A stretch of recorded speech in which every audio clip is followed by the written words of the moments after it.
Quando eu explico ali as formas do poder, então eu expliquei isso no curso que eu dei de filosofia política na Universidade Católica do Paraná, expliquei várias vezes.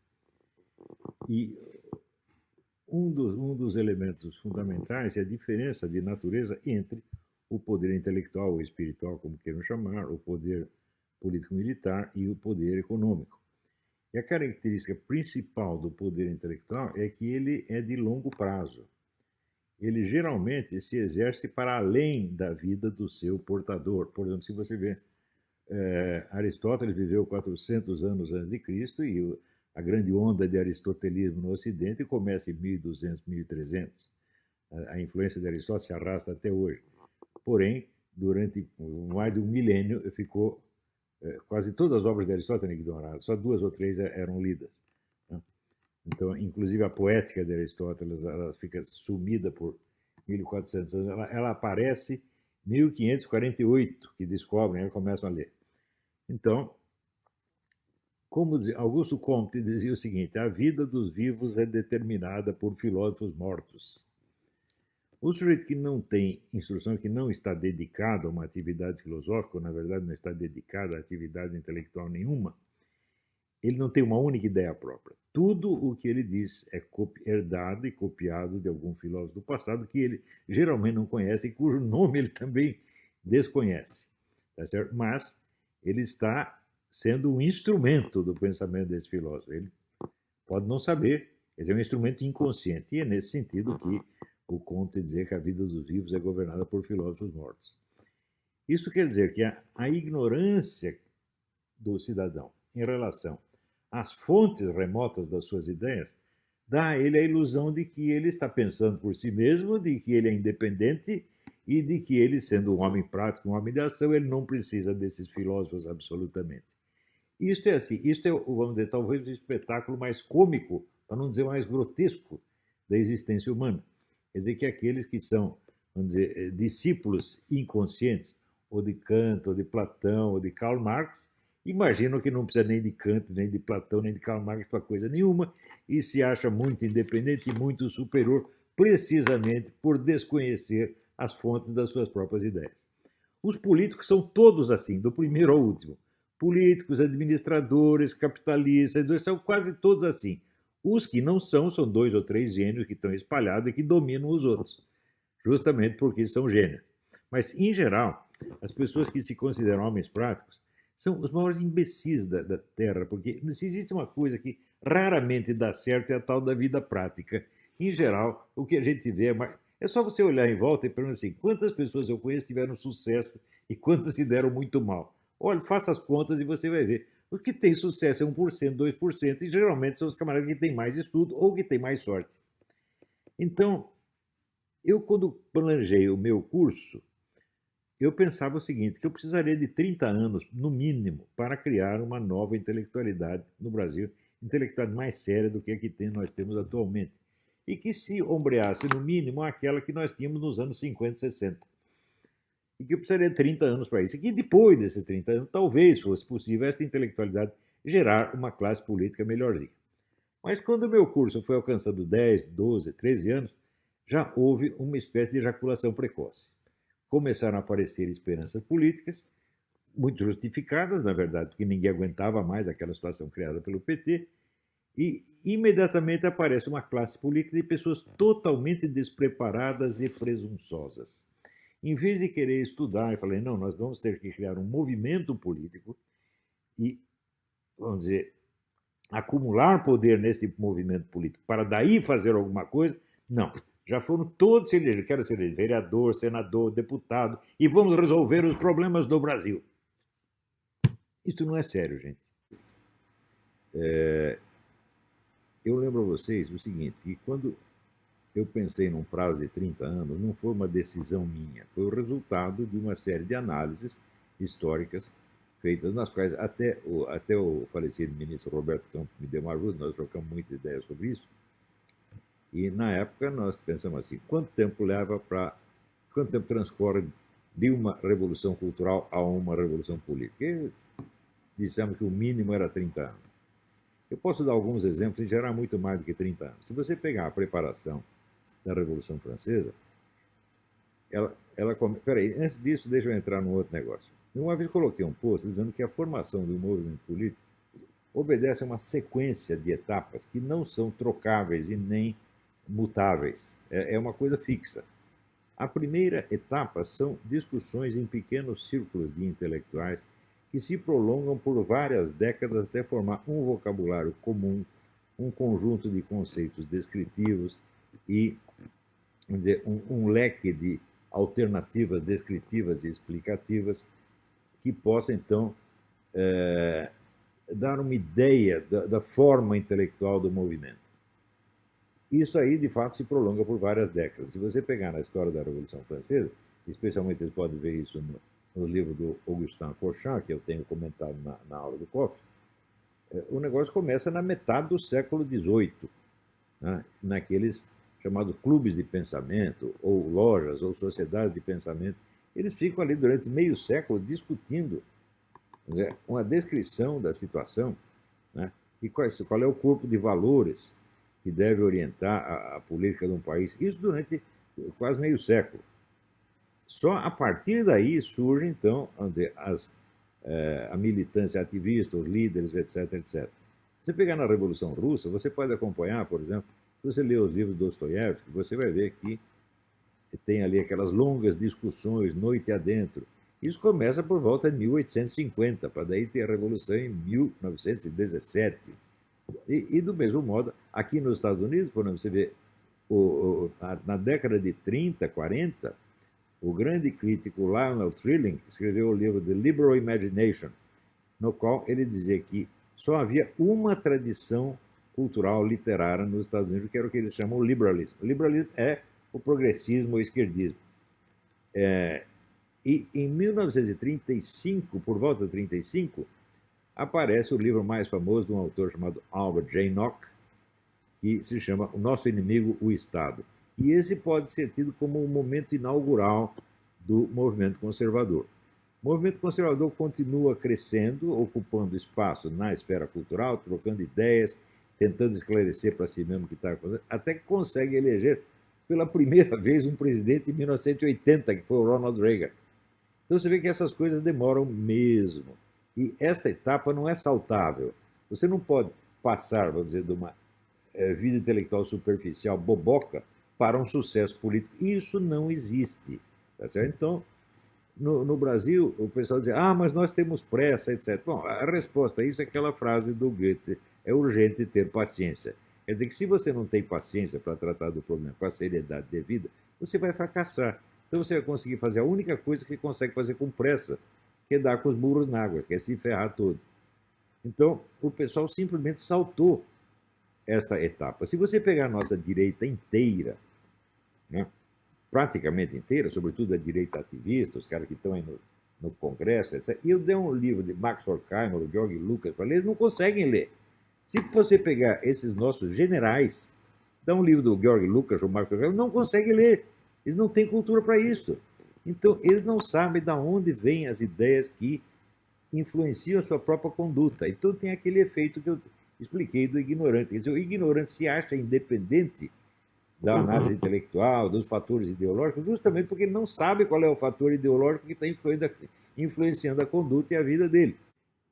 Essas discussões que se prolongam por décadas, elas são a origem de um movimento. Movimento, evidentemente, é a palavra, né, designa algo que se move, que se transforma e que perdura ao longo do tempo. O movimento político, nenhum movimento político começa como movimento político. Ele começa, em primeiro lugar, como movimento intelectual e movimento cultural, que vai, ao longo das suas discussões, desenhando, delineando um corpo de temas e problemas e questões que preocupam um certo conjunto de pessoas, geralmente as mais qualificadas. Só isto é que dá origem à possibilidade, vamos dizer, de uma formulação ideológica posterior. Uma ideologia já é, vamos dizer, uma simplificação, uma esquematização que unifica grosseiramente esse conjunto de preocupações e o transforma num estímulo a uma determinada ação política. Isso quer dizer que durante a fase dessas discussões não há ideologia nenhuma. Quer dizer, o que há, quer dizer, é uma multiplicidade de visões, de perspectivas que podem ser concordantes ou discordantes, mas que vão formando, vamos dizer, a unidade de um corpo de preocupações. Tá certo? E desse corpo de preocupações acaba surgindo, com o tempo, vamos dizer, uma ou várias fórmulas ideológicas. É por isso mesmo que o pessoal me chamar de ideólogo da direita é de uma estupidez e de uma ignorância assim, fora do comum. Eu não tenho a menor ideia do que seja ideologia. No Brasil, as pessoas só usam as palavras como rótulos, né? São rótulos laudatórios ou infamantes. Não tem substância, não tem significado por trás. Não tem, pode até ter significado, mas não tem um referente, quer dizer, não tem uma coisa, uma realidade a qual aquilo se refira. Então, eu digo o seguinte, não chegou a se formar um movimento de direita no Brasil. Não houve discussão por tempo suficiente para haver um movimento. Ora, a preocupação essencial dos líderes, das pessoas interessadas, deveria ser, claro, a formação do movimento. Não se trata de você eleger deputados, eleger senadores, e nem de eleger um presidente. É criar um movimento primeiro. Mas o movimento não chega a existir. Por quê? Porque não houve o tempo de discussão necessário para formar, vamos dizer, este panorama, este quadro, né, de preocupações, de ideias, de símbolos. Não há um movimento intelectual direitista. Né? Então, se não há um movimento intelectual, não há movimento político nenhum. Né? Então, nós não podemos esperar que surja um movimento político daí. Agora, pode acontecer carreiras políticas que apareçam do meio desse caos e se projetem. Fulaninho se elegeu deputado, ou se elegeu vereador, outro virou ministro. Isso foi tudo o que aconteceu. Mas não há um movimento direitista que possa se comparar e muito menos que possa competir com a esquerda. A esquerda, gente, tem mais de 150 anos de tradição. Quer dizer, ela, como movimento intelectual, ela vem desde antes do século XIX, tá certo? E tem uma tradição intelectual imensa, imensa. Né? E o nosso pessoal direitista não conhece nada disso, nem tem ideia do que está lidando. Né? O que se formou, vamos dizer, de opinião direitista que apareceu na mídia, no YouTube, etc., são pessoas que leram 2 ou 3 livrinhos do von Mises, do Hayek, e saíram repetindo. Ou leram o Olavo de Carvalho e saíram repetindo, dizendo que foram eles que pensaram. Né? Quando você vai ver qual é o conteúdo das ideias de um Lobão ou do Rodrigo Cocô, é Olavo estragado, é só isso. Eles não têm cultura, eles não têm nem capacidade de adquiri-la. Né? Isso sem falar dos deputados, senadores, generais, etc. Todos os palpiteiros que entraram nisso, eles não têm condição nem sequer de absorver a tradição da esquerda. Quanto mais a de tentar criar um movimento intelectual direitista que, com o tempo, possa florescer numa ideologia ou em várias ideologias direitistas. Ou seja, nós nem começamos a fazer o trabalho. Tudo que nós fizemos foi eleger pessoas. As pessoas são carreiristas. Você não imagina a baixeza de nível desse pessoal. Esteve aqui um deputado, eu não posso dizer o nome, aliás, eu nem lembro o nome do desgraçado. Ele chegou aqui e está mostrando o contra-cheque dele, se gabando de que agora ele podia alugar um Mustang para vir de Washington para cá. Quer dizer, foi isso que nós elegemos. Nós elegemos gente assim. Né? Quer dizer, você vai achar que o Alexandre Fruta, o Lobão, o Rodrigo Cocô, o Marco Antônio Viu, são capazes de criar um movimento cultural direitista? Vocês estão brincando comigo? Esse pessoal não é nem capaz de ler as coisas, meu Deus do céu. Eles falam, por exemplo, eles pegam 2 ou 3 argumentos anticomunistas, não pode ser marxista, porque eles não conhecem marxismo, eles pegam a ideia geral de comunismo e criticam, coisa que qualquer radialista pode fazer, qualquer aluno de ginásio pode fazer. Esta argumentação comunista rasa, isso aí não é um movimento intelectual e não é um movimento político de direita. Quando você vê, por exemplo, as obras de Lenin, Lenin gastou 80% da vida dele formando o movimento, meu Deus do céu. E só foi entrar vamos dizer, na ação direta para tomar do poder no fim da coisa, no fim da existência. Ele tinha mais 3 anos de vida, parece. Não é isso? E você vai ver que ao longo, né, você estuda a vida de Trotsky ou do próprio Stalin, você vai ver a preocupação que eles tinham, vamos dizer, com a unidade e força do movimento. O que importa é o movimento e não eleger pessoas. Hein? Deu para entender? Então, como nós não chegamos a esse nível de ter um movimento, as pessoas que nós elegemos são completamente caóticas. Né? Elas não têm unidade de propósito, elas não sabem o que estão fazendo lá. Tanto que, na primeira semana, foi eleito, primeira semana, foi lá vender o Brasil para a China. Isso é a direita. Né? E mais ainda, nós temos vamos dizer, este preconceito que é fomentado pela mídia. Outro dia eu escrevi, as discussões internas da direita nacional são todas pautadas pela mídia de esquerda. Eles usam até os termos criados pela mídia. A mídia cria termos, vamos dizer, para retratar certos personagens, retratar ou caricaturar ou louvar certos personagens, e a direita copia igualzinho. Por exemplo, a história de que existem os moderados e os ideológicos. Isso é de uma estupidez fora do comum, porque essa tal da moderação não passa da velha ideologia positivista, numa das suas inúmeras versões, que houve várias versões do positivismo desde o século XIX até hoje. Né? Nos Estados Unidos também existe este isentismo tecnológico, que é claramente uma ideologia. Né? Então, eles acham que, de um lado, tem os técnicos, que são pessoas que só lidam com problemas materiais, objetivos, e do outro lado, tem ideológicos que só lidam com ideias. Tudo isso é de uma ignorância monstruosa, monstruosa. Então, não há diálogo na direita brasileira, porque eu não tenho com quem dialogar. Você acha que eu vou dialogar com o Rodrigo Cocô, com o Lobão, com o Marco Antônio Viu? Vocês estão brincando com isso? Porra! Em primeiro lugar, eu queria esclarecer o seguinte: uma ideologia consiste basicamente em propor metas, propor um modelo de Estado, propor uma legislação, propor um modelo de sociedade e indicar os caminhos para chegar lá. Um cientista político não pode fazer isso. O que o cientista político faz é o seguinte: ele pega as pessoas e vê o que elas querem fazer e ele sugere os meios mais racionais para fazer o que elas querem. É exatamente o que eu tenho feito. Você pode procurar a minha obra inteira, você não vai encontrar um modelo de sociedade, um modelo de Estado, um modelo de Constituição, mas nada disso. Né? Então, o que eu estou fazendo aqui é tentar explicar para os homens e mulheres da direita, né, quais são os meios racionais pelos quais eles podem chegar a obter os resultados que eles querem. Então, em primeiro lugar, você precisa entender a situação como ela está. E a situação é a seguinte: a direita elegeu um presidente. Porém, quem manda no país? Eu digo para vocês quem manda no país. Quem manda no país é o Fernando Haddad.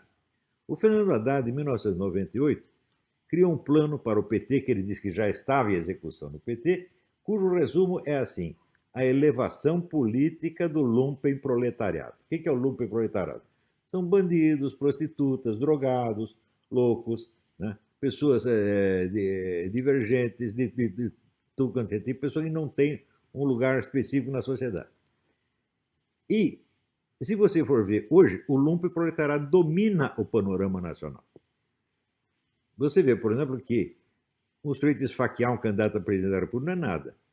Mas matar a menina que está metida lá com o narcotráfico, isso é um escândalo, isso é um crime, isso é um horror. Não é isso? O Jean Willis, que é um sujeito totalmente desocupado, nunca fez nada, tá certo? Ele diz que foi perseguido, diz que foi ameaçado de morte. Aliás, ele foi ameaçado de morte pelo mesmo sujeito que ameaçou a mim, um sujeito louco, totalmente louco.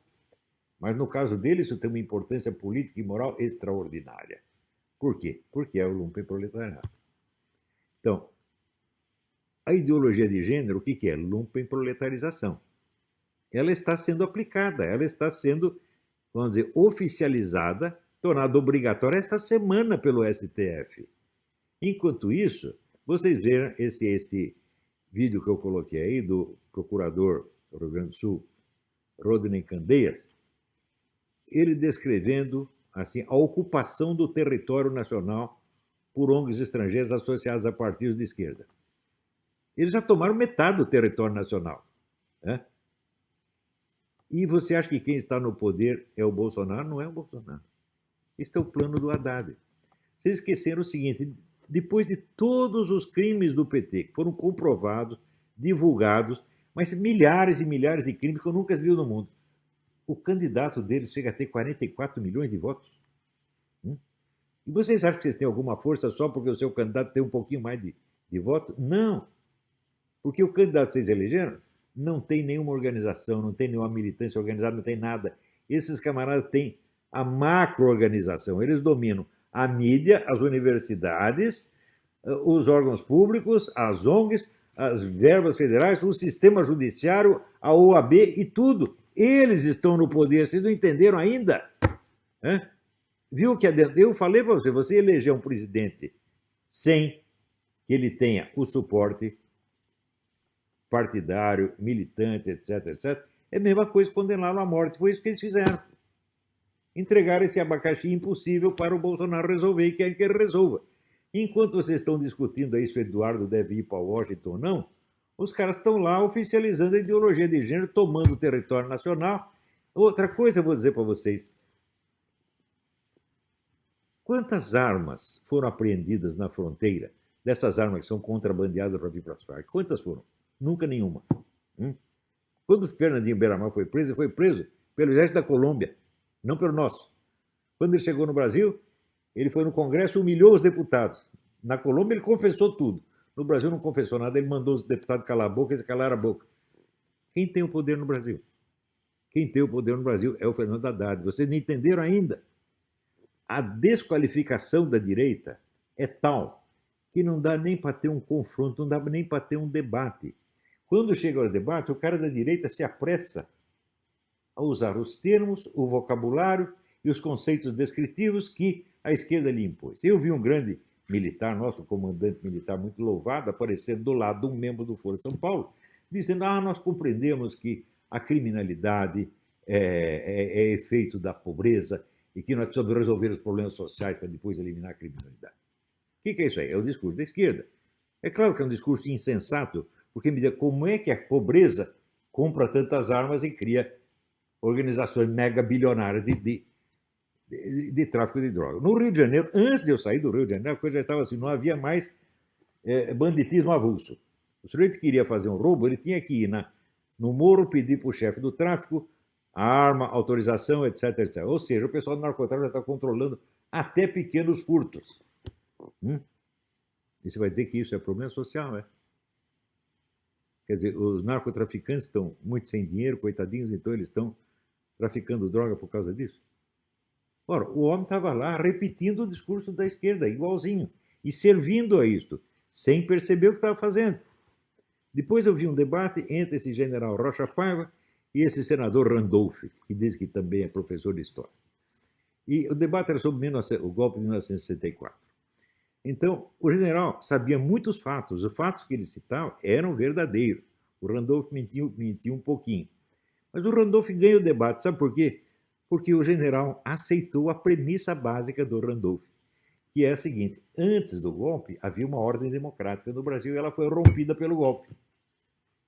Se você aceitou isso, você confessou: nós rompemos a ordem democrática e implantamos uma ditadura. Ora, o que havia antes? Havia guerrilha organizada e financiada pelo governo cubano. Havia 200 e tantos grupos de guerrilheiros atuando naquela época, com o negócio das ligas camponesas. Financiado e sustentado pelo governo de Cuba e pelo governo nacional. Quando se descobre tudo, graças a um acidente de avião em que o funcionário cubano deixou cair lá um monte de documentos, os documentos foram para a mão do presidente da República. O que o presidente da República fez? Tomou providência? Mandou investigar e prender os caras? Não. Entregou todas as provas para o autor do crime, Fidel Castro. Havia ordem democrática? Não, meu filho, havia uma ditadura comunista já implantada. Havia milhares de agentes da KGB no governo, como apareceu já esse livro do Mauro Abranches, mostra isso. Agora, o general chega lá dizendo: havia um golpe em preparação. Daí o Randolph pega a dica e diz: mas isso é hipotético, é um futuro hipotético. Nós estamos falando de um golpe que realmente aconteceu. E o general cala a boca, o que ele pode fazer? Ou seja, esse general, ele conhece os fatos, mas ele não tem sequer os princípios elementares da arte da argumentação e da prova. E o princípio, se você aceita a premissa que o seu adversário impôs, você vai chegar à conclusão que ele quer. Nem isto o pessoal é capaz, até hoje. Toda hora a gente, quando vê alguém discutindo isso, fala: havia um golpe em preparação e nós impedimos o golpe. Como impedir o golpe? O golpe já estava dado. Né? Quer dizer, mas nem isso entende, ou seja, não tem conhecimento de sociologia política para poder descrever qual era a situação.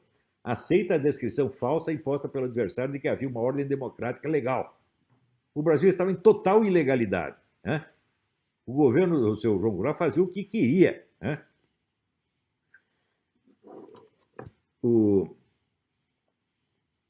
Aristóteles Drummond me contou que naquela época o presidente entrava na sala de imprensa e assim, quem quer apartamentos? Toma, para você, para você, para você. Dando apartamentos para o jornalista. Isso é a ordem democrática? Ele fazia isso em público. Né? Ora, você tinha força armada estrangeira dentro aqui, atuando em coordenação com o presidente da República. Você acha que isso é a ordem democrática? Quer dizer, não havia mais ordem democrática. E não é que estavam preparando, já tinham dado o golpe. Né? Quando o Prestes, no Maracanã, disse, nós estamos no poder, ele disse a verdade, eles já tinham tomado o poder, sim. Mas nem isso o general sabe. Por quê? Porque ele lê mídia, né, e usa o vocabulário da mídia. Ele está pautado pela mídia esquerdista. Por quê? Porque não tem estudos especializados sobre o assunto do comunismo. E não pode ter assunto especializado, não pode ter estudo especializado se você não tem capacidade filosófica para ler Karl Marx, para ler Lenin, para ler Stalin, para ler os autores da Escola de Frankfurt, para ler o Karl Popper e outros inumeráveis autores de primeiríssima ordem. Então, se não somos capazes de combater o marxismo intelectualmente, o nosso combate contra o comunismo político é totalmente impotente. Por quê? O domínio intelectual equivale, na guerra política, ao controle do espaço aéreo. Se você está lá discutindo só a política propriamente dita, sem ter, vamos dizer, o domínio intelectual da situação, você está ganhando a guerrinha aqui embaixo, está sendo bombardeado de cima. É uma coisa muitíssimo simples, né? Então, vejam a aula que eu dei sobre o livro do Fernando Haddad. O plano dele, de 1998, já estava sendo realizado e é um plano vitorioso. O Brasil se lumpenproletarizou. Você vê, você quer um exemplo disso? Por exemplo, sai no site do Paulo Henrique Amorim, né? O general fala do fracasso da intervenção, e o Paulo Henrique Amorim escreve intervenção com 2 S's. Isso é lumpenproletarização. O jornalista não pode fazer isso. Já lumpenproletarizou. Tudo no Brasil foi lumpenproletarizado. Né? Eu, quando vejo os nossos deputados, eu só vejo, deputados e senadores, só vejo o lumpenproletário. Então, aquele plano deu certo. E o Haddad governa o país. Né?